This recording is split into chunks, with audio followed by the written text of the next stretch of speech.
Çilesizlik ve ızdırapsızlık insana musallat olmuş bir güve gibidir.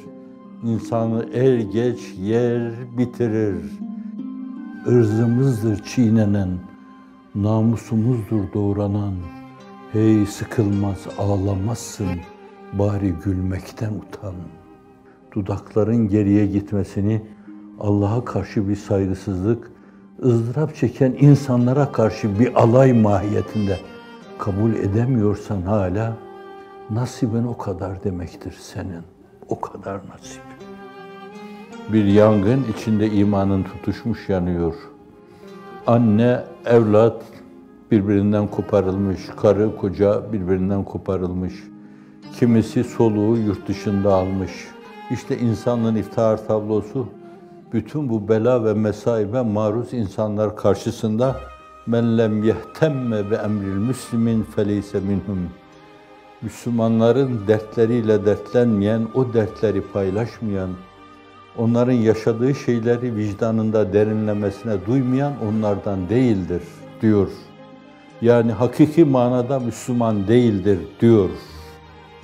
O ızdırabı insan içinde duyması lazım. Bir yangın karşısında yanan insanın ızdırabını içinde duyması lazım.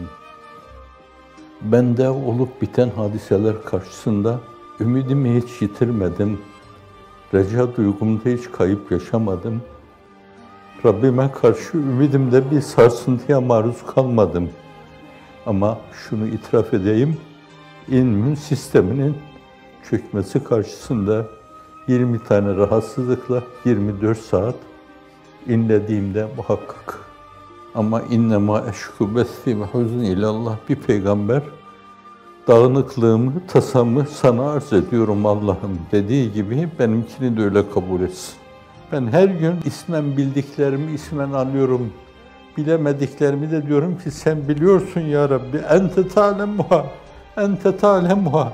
Etlikum seraha, etlikum seraha. Sürpriz olarak onları salıver. Salıver, benim şu hafakanlarımı da dindir. Artık taşıyamıyorum. Bu hafakanlarımı da dindir. Zalim zulme doymuyor. Hain hıyanete doymuyor. Bunun karşısında sessiz kalma, alakasız kalma, insanlık adına ciddi kayıp sayılır.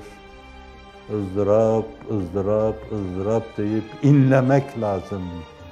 Bazen bir muzdaribin duasıyla Allah bütün bir ümmeti, bir milleti bağışlar.